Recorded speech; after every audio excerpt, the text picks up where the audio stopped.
జిఎస్టీలో refunds తెచ్చుకోవచ్చా? నాకేం అర్థం కావట్లేదు. ఏం మాట్లాడుతున్నారు మీరు?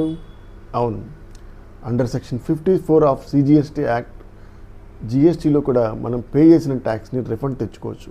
ఎలా అంటారా? సో జనరల్గా మనం సేల్ చేస్తుంటాం. ఆ సేల్ చేసినప్పుడు ఆ సేల్ అనేది 0 రేట్ అయినా ఉండాలి, లేదంటే ఎగ్జామ్ట్ అయినా ఉండాలి, లేదంటే ఎక్స్పోర్ట్ చేసి ఉండాలి, లేదా ఎస్జీజెడ్కి సప్లై చేసి ఉండాలి. అప్పుడు ఆటోమేటిక్గా అవన్నీ ఎగ్జామ్టెడ్ గుడ్స్ అనమాట. రేట్ అనేది ట్యాక్స్ అనేది పే చేయక్కర్లేదు. సో ట్యాక్స్ పే చేయక్కర్లేదు కాబట్టి మనం పర్చేజ్ చేసినప్పుడు వచ్చిన ట్యాక్స్ని ఏం చేసుకోవాలి అప్పుడు? సో ఆటోమేటిక్గా మన సేల్ అనేది ఎగ్జామ్ట్ అయింది కాబట్టి, లేదా 0 రేట్ అయింది కాబట్టి, లేదా ఎక్స్పోర్ట్ సేల్ కాబట్టి, లేదా ఎస్జీజెడ్ సేల్ చేసాం కాబట్టి వాటికి మనం రిఫండ్ అనేది క్లెయిమ్ చేసుకోవచ్చండి. ఆ రిఫండ్ ఎలా క్లెయిమ్ చేసుకోవాలో తెలుసుకోవాలనుకుంటే please contact me. This is Ravikiran Garlapati, Kiran and associates, Koratipadu, Guntur. Thank you.